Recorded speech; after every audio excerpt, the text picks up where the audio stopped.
inside at the sound of the disturbance, thankfully, which meant my Aunt Greta was still asleep. The ghosts had disappeared from the driveway in the yard. "Periods are not gross," Artemis said. "They're natural, and the waste has to go somewhere." "I have them too, and I say they're gross." "Why are you hiding in our garbage cans? You're not rooting through our garbage, are you? If you need food or something, just ask. My mom isn't as bad as you think." "Oh my God! How poor do you think I am?" I pulled my messenger bag back into place on my shoulder, swiped the trash water off the flap, and began backing down the driveway.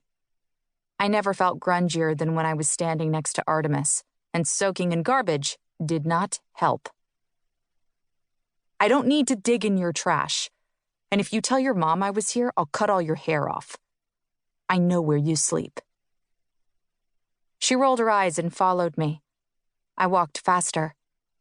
Artemis and her mother lived at the top of a hill on the southwest side, where they could oversee all parts of Addamsville. The town to the north, the woods to the west, the bluffs and mines to the east, and Adams Lake to the south. This meant their twisting driveway, descending through the broad maples and oaks that dotted their front lawn, made my escape from Artemis more difficult than I would have liked. The ghosts had all trailed to the street, their forms shivering and disappearing into the shadows of houses and trees, hiding from something I hadn't seen yet. "Why are you out so early in the morning?" Artemis asked, tailing me as I dipped onto the lawn and skirted around a particularly gnarly maple tree. "Why were you all the way up at my house? And where is your car? Have you been hunting again? I've been trying to talk to you about that.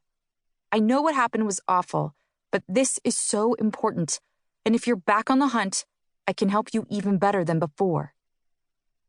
I didn't say anything. She could follow me for a while, at least as long as we were on the safe streets, lit by warm wrought iron lampposts. But once we hit the east side of town, her propriety would keep her from going any farther. We reached the sidewalk and I turned east. "This is kind of creepy, Zora. You know that? What are you doing? If you're hunting, you should have told me. You shouldn't do it by yourself.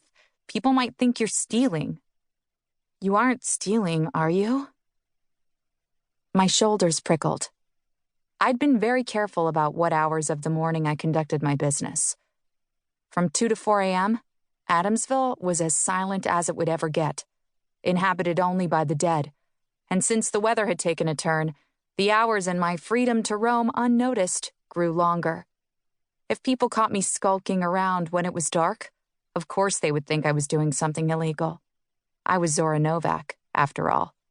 Arsonist and delinquent. "Zora, come on. I don't want to call the police on you." I stopped, teeth clenched together, and turned. She stopped too, and for the first time that night, she met my stare with a look of trepidation.